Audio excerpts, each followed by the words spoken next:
Good evening, everyone. Thought maybe it'd be good to give you some statistics on the broadcast.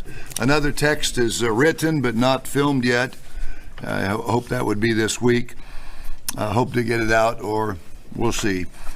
But we are somewhere probably about 9,000 people have viewed it. That would include households in RCG.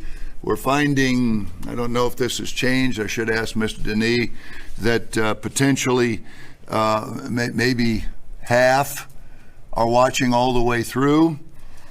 So you could, and the brethren in RCG are absolutely on fire. The staff's on fire. The ministry are on fire. I am in a way, but I would have to say, if you asked me my reaction after 8 days have passed, the splinters are, it's interesting. Not on fire at all. One woman wrote in, and one man, that's all we've heard from. One woman wrote in and said, I was in the Worldwide Church of God and I never heard anything about Ezekiel or the book of Revelation.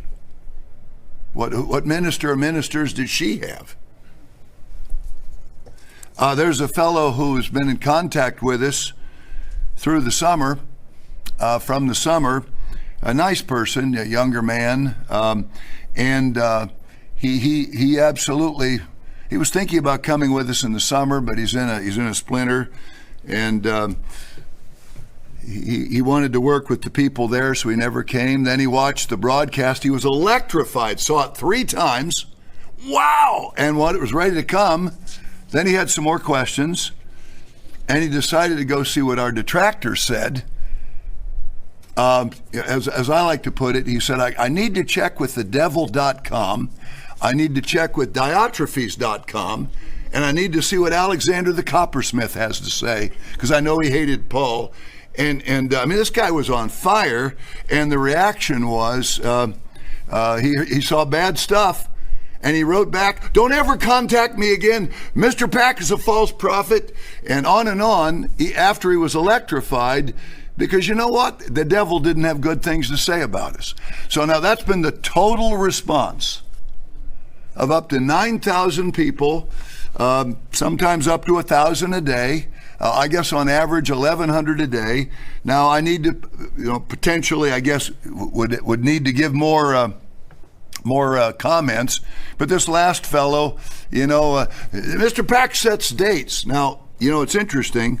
My father-in-law, who's a Baptist, made the comment to me. He said, the disciples thought they lived in the last days. Not only did the disciples think they lived in the last days, they said it for their entire lives. They never moved away from believing they were in the last days. Those were 11 false apostles, I'll tell you, or 12.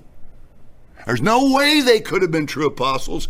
And throw out Mr. Armstrong too, because he set dates. They despised prophesying. So, and then God recorded that the apostles were actually 12 false apostles.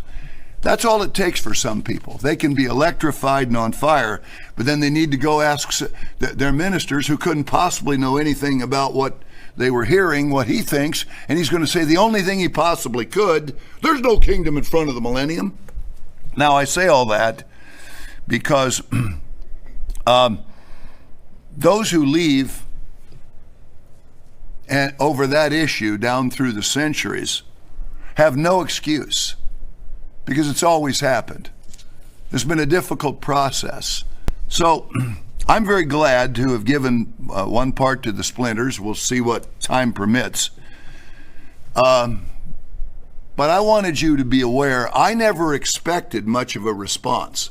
I was shocked that it was from one lady who barely knew that Ezekiel and Revelation existed, and another person who would just attack us after being so excited. I'm glad I gave the one part, and I'm glad to learn the response.